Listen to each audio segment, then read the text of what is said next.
कहते हैं, महर्षियों, जो सृष्टिरूप मूल प्रकृति के ज्ञाता तथा इन भावात्मक पदार्थों के दृष्टा है, जिन्होंने इस लोक की रचना की है, जो लोक तत्व के ज्ञाता तथा योगवेत्ता है, जिन्होंने योग का आश्रय लेकर संपूर्ण चराचर जीवों की सृष्टि की है और जो समस्त भूतों तथा अखिल विश्व के स्वामी हैं, उन सच्चिदानंद परमेश्वर को मैं नमस्कार करता हूँ। फिर ब्रह्मा, महादेव, इंद्र, अन्य लोकपाल तथा सूर्यदेव को एकाग्रचित्त से नमस्कार करके ब्रह्मस्वरूप वेदव्यास जी को प्रणाम करता हूँ। उन्होंने इस पुराण विद्या को प्राप्त करके मैं आपके समक्ष प्रकाशित करता हूँ, जो नित्य सत्सत स्वरूप, अव्यक्त एवं सबका कारण है। वह ब्रह्मा ही महत्तत्व से लेकर विशेष पर्यंत विशाल ब्रह्मांड की सृष्टि करता है।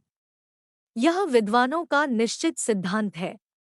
सबसे पहले हिरण्यमय, तेजोमय अंड में ब्रह्मा जी का प्रादुर्भाव हुआ।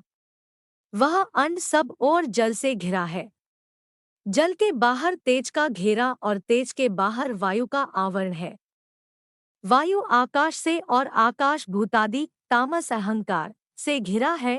अहंकार को महत्तत्व ने घेर रखा है और महत्तत्व अव्यक्त मूल प्रकृति से घिरा है। उक्त अंड को ही संपूर्ण लोकों की उत्पत्ति का आश्रय बताया गया है। इसके सिवा इस पुराण में नदियों और पर्वतों की उत्पत्ति का बारंबार वर्णन आया है। मनवंतरों और कल्पों का भी संक्षेप में वर्णन है। पूर्व काल में ब्रह्मा जी ने महात्मा पुलस्त्य को इस पुराण का उपदेश दिया था। फिर पुलस्त्य ने इसे गंगाद्वार, हरिद्वार में भीष्म जी को सुनाया था। इस पुराण का पठन, श्रवण तथा विशेषतः स्मरण धन, यश और आयु को बढ़ाने वाला एवं संपूर्ण पाप का नाश करने वाला है। जो द्विज अंगों और उपनिषदों सहित चारों वेदों का ज्ञान रखता है, उसकी अपेक्षा वह अधिक विद्वान है जो केवल इस पुराण का ज्ञाता है। दो इतिहास और पुराणों के सहारे ही वेद की व्याख्या करनी चाहिए, क्योंकि वेद अल्पज्ञ विद्वान से यह सोचकर डरता रहता है कि कहीं यह मुझ पर प्रहार न कर बैठे, अर्थ का अनर्थ न कर बैठे। तात्पर्य यह कि पुराणों का अध्ययन किए बिना वेदार्थ का ठीक ठीक ज्ञान नहीं होता। 3 यह सुनकर ऋषियों ने सूत जी से पूछा, मुने, भीष्म जी के साथ पुलस्त्य ऋषि का समागम कैसे हुआ? पुलस्त्य मुनि तो ब्रह्मा जी के मानस पुत्र हैं। मनुष्यों को उनका दर्शन होना दुर्लभ है। महाभाग, भीष्म जी को जिस स्थान पर और जिस प्रकार पुलस्त्य जी का दर्शन हुआ, वह सब हमें बतलाइए। सूत जी ने कहा, महात्माओं, साधुओं का हित करने वाली विश्वपावनी महाभागा गंगा जी जहाँ पर्वतमालाओं को भेद कर बड़े वेग से बाहर निकली है, वह महान तीर्थ गंगाद्वार के नाम से विख्यात है। पितृभक्त भी वहीं निवास करते थे। ये ज्ञानोपदेश सुनने को इच्छा से बहुत दिनों से महापुरुषों के नियम का पालन करते थे। स्वाध्याय और तर्पण के द्वारा देवताओं और पितरों की तृप्ति तथा अपने शरीर का शोषण करते हुए भीष्म जी के ऊपर भगवान ब्रह्मा बहुत प्रसन्न हुए। वे अपने पुत्र मुनिश्रेष्ठ पुलस्त्य जी से इस प्रकार बोले, बेटा, तुम कुरुवंश का भार वहन करने वाले वीरवर देखत के, जिन्हें भीष्म भी कहते हैं, समीप जाओ। उन्हें तपस्या से निवृत्त करो और इसका कारण भी बतलाओ। महाभाग भीष्म अपनी पितृभक्ति के कारण भगवान का ध्यान करते हुए गंगाद्वार में निवास करते हैं। उनके मन में जो जो कामना हो, उसे शीघ्र पूर्ण करो, विलंब नहीं होना चाहिए। पितामह का वचन सुनकर मुनिवर पुलस्त्य जी गंगाद्वार में आए और भीष्म जी से इस प्रकार बोले, वीर, तुम्हारा कल्याण हो। तुम्हारे मन में जो इच्छा हो, उसके अनुसार कोई वर मांगो। तुम्हारी तपस्या से साक्षात भगवान ब्रह्मा जी प्रसन्न हुए हैं। उन्होंने ही मुझे यहाँ भेजा है। मैं तुम्हें मनोवांछित वरदान दूंगा। पुलस्त्य जी का वचन मन और कान को सुख पहुँचाने वाला था। उसे सुनकर भीष्म आंखें खोल दी और देखा पुलस्त्य जी सामने खड़े हैं।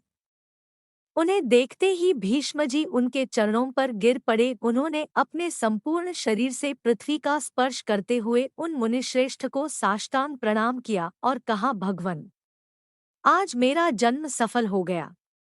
यह दिन बहुत ही सुंदर है, क्योंकि आज आपके विश्वन्य चरणों का मुझे दर्शन प्राप्त हुआ है। आज आपने दर्शन दिया और विशेषतः मुझे वरदान देने के लिए गंगा जी के तट पर पदार्पण किया। इतने से ही मुझे अपनी तपस्या का सारा फल मिल गया। यह कुश की चटाई है। इसे मैंने अपने हाथों बनाया है और जहाँ तक हो सका है, इस बात का भी प्रयत्न किया है कि यह बैठने वाले के लिए आराम देने वाली हो, अतः आप इस पर विराजमान हो। यह पलाश के दोने में अर्घ्य प्रस्तुत किया गया है। इसमें दूब, चावल, फूल, कुश, सरसों, दही, शहद, जौ और दूध भी मिले हुए हैं। प्राचीन काल के ऋषियों ने यह अष्टांग अर्घ्य ही अतिथि को अर्पण करने योग्य बतलाया है। अमित तेजस्वी भीष्म के ये वचन सुनकर ब्रह्माजी के पुत्र पुलस्त्य मुनि कुशासन पर बैठ गए। उन्होंने बड़ी प्रसन्नता के साथ पाद्य और अर्घ्य स्वीकार किया। भीष्मजी के शिष्टाचार से उन्हें बड़ा संतोष हुआ। वे प्रसन्न होकर बोले, महाभाग, तुम सत्यवादी, दानशील और सत्यप्रतिज्ञ राजा हो। तुम्हारे अंदर लज्जा, मैत्री और क्षमा आदि सद्गुण शोभा पा रहे हैं। तुम अपने पराक्रम से शत्रुओं को दमन करने के समर्थ हो, साथ ही धर्मज्ञ, कृतज्ञ, दयालु, मधुरभाषी, सम्मान के योग्य पुरुषों को सम्मान देने वाले, विद्वान, ब्राह्मण, भक्त तथा साधुओं पर स्नेह रखने वाले हो। वत्स, तुम प्रणाम पूर्वक मेरी शरण आए हो। आता मैं तुम पर बहुत प्रसन्न हूँ। तुम जो चाहो पूछो, मैं तुम्हारे प्रत्येक प्रश्न का उत्तर दूंगा। भीष्मजी ने कहा, भगवन, पूर्व काल में भगवान ब्रह्मा जी ने किस स्थान पर रहकर देवताओं आदि की सृष्टि की थी, यह मुझे बताइए। उन महात्मा ने कैसे ऋषियों तथा देवताओं को उत्पन्न किया, कैसे पृथ्वी बनाई, किस तरह आकाश की रचना की और किस प्रकार इन समुद्रों को प्रकट किया, भयंकर पर्वत, वन और नगर कैसे बनाए, मुनियों, प्रजातियों, श्रेष्ठ सप्तर्षियों और भिन्न भिन्न वर्गों को, वायु को, गंधर्वों, वक्षों, राक्षसों, तीर्थों, नदियों, सूर्यादि ग्रहों तथा तारों को भगवान ब्रह्मा ने किस तरह उत्पन्न किया, इन सब बातों का वर्णन कीजिए। पुलस्त्य जी ने कहा, पुरुष श्रेष्ठ, भगवान ब्रह्मा साक्षात परमात्मा है। वे पर से भी पर तथा अत्यंत श्रेष्ठ है। उनमें रूप और वर्ण आदि का अभाव है। वे यद्यपि सर्वत्र व्याप्त हैं, तथापि ब्रह्मरूप से इस विश्व की उत्पत्ति करने के कारण विद्वानों के द्वारा ब्रह्मा कहलाते हैं। उन्होंने पूर्व काल में जिस प्रकार सृष्टि रचना की, वह सब मैं बता रहा हूँ, सुनो। सृष्टि के प्रारंभ काल में जब जगत के स्वामी ब्रह्मा जी कमल के आसन से उठे, तब सबसे पहले उन्होंने महत्तत्व को प्रकट किया। फिर महत्तत्व से वैकारिक, सात्विक, तेजस, राजस तथा भूतादिरूप तामस, तीन प्रकार का अहंकार उत्पन्न हुआ, जो कर्मेंद्रिय सहित 5 ज्ञानेंद्रियों तथा पंचभूत का कारण है। पृथ्वी, जल, तेज, वायु और आकाश ये 5 भूत है। इनमें से एक एक के स्वरूप का क्रमशः वर्णन करता हूँ। भूतादि नामक तामस अहंकार ने विकृत होकर शब्द तन्मात्रा को उत्पन्न किया। उससे शब्द गुण वाले आकाश का प्रादुर्भाव हुआ। भूतादि तामस अहंकार ने शब्द तन्मात्रारूप आकाश को सब ओर से आच्छादित किया। तब शब्द तन्मात्रारूप आकाश ने विकृत होकर स्पर्श तन्मात्रा की रचना की। उससे अत्यंत बलवान वायु का प्राकट्य हुआ, जिसका गुण स्पर्श माना गया है। तदंतर आकाश से आच्छादित होने पर वायु तत्व में विकार आया और उसने रूप तन्मात्रा की सृष्टि की। वह वायु से अग्नि के रूप में प्रकट हुई, रूप उसका गुण कहलाता है। तत्पश्चात स्पर्श तन्मात्रा वाले वायु ने रूप तन्मात्रा वाले तेज को सब ओर से आवृत किया। इससे अग्नि तत्व ने विकार को प्राप्त होकर रस तन्मात्रा को उत्पन्न किया। उससे जल की उत्पत्ति हुई, जिसका गुण रस माना गया है। फिर रूप तन्मात्रा वाले तेज ने रस तन्मात्रा रूप जल तत्व को सब ओर से आच्छादित किया। इससे विकृत होकर जल तत्व ने गंध तन्मात्रा की सृष्टि की, जिससे यह पृथ्वी उत्पन्न हुई। पृथ्वी का गुण गंध माना गया है। इंद्रियां तेजस कहलाती हैं, क्योंकि वे राजस अहंकार से प्रकट हुई है। इंद्रियों के अधिष्ठाता 10 देवता वैकारिक कहे गए हैं, क्योंकि उनकी उत्पत्ति सात्विक अहंकार से हुई है। इस प्रकार इंद्रियों के अधिष्ठाता 10 देवता और 11वां मन ये वैकारिक माने गए हैं। त्वचा, चक्षु, नासिका, जी और श्रोत्र ये 5 इंद्रियां शब्दादि विषयों का अनुभव कराने के साधन है।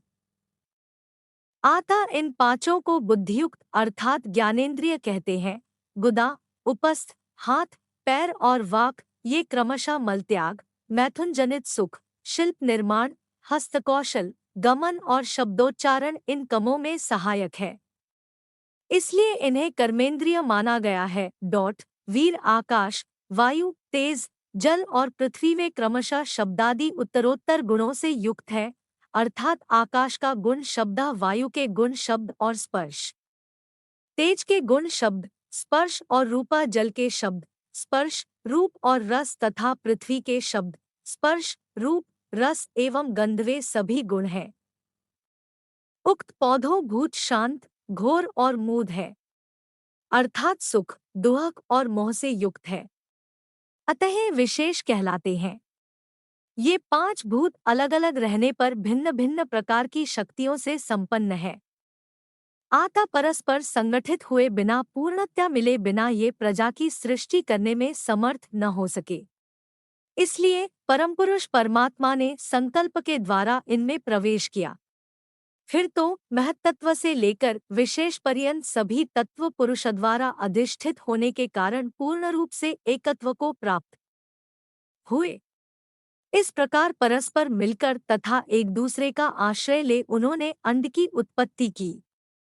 भीष्म जी, उस अंड में ही पर्वत और द्वीप आदि के सहित समुद्र, ग्रहों और तारों सहित संपूर्ण लोक तथा देवता, असुर और मनुष्य सहित समस्त प्राणी उत्पन्न हुए हैं। वह अंड पूर्व की अपेक्षा 10 गुने अधिक जल, अग्नि, वायु, आकाश और भूतादि अर्थात तामस अहंकार से आवृत है। भूतादि महत्तत्व से घिरा है तथा इन सब के सहित महत्तत्व भी अव्यक्त, प्रधान या मूल प्रकृति के द्वारा आवृत है।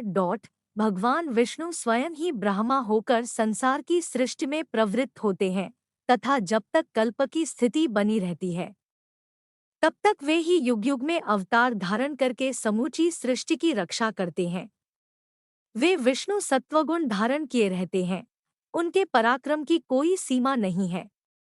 राजेंद्र, जब कल्प का अंत होता है तब वे ही अपना तमा प्रधान रौद्र रूप प्रकट करते हैं और अत्यंत भयानक आकार धारण करके संपूर्ण प्राणियों का संहार करते हैं।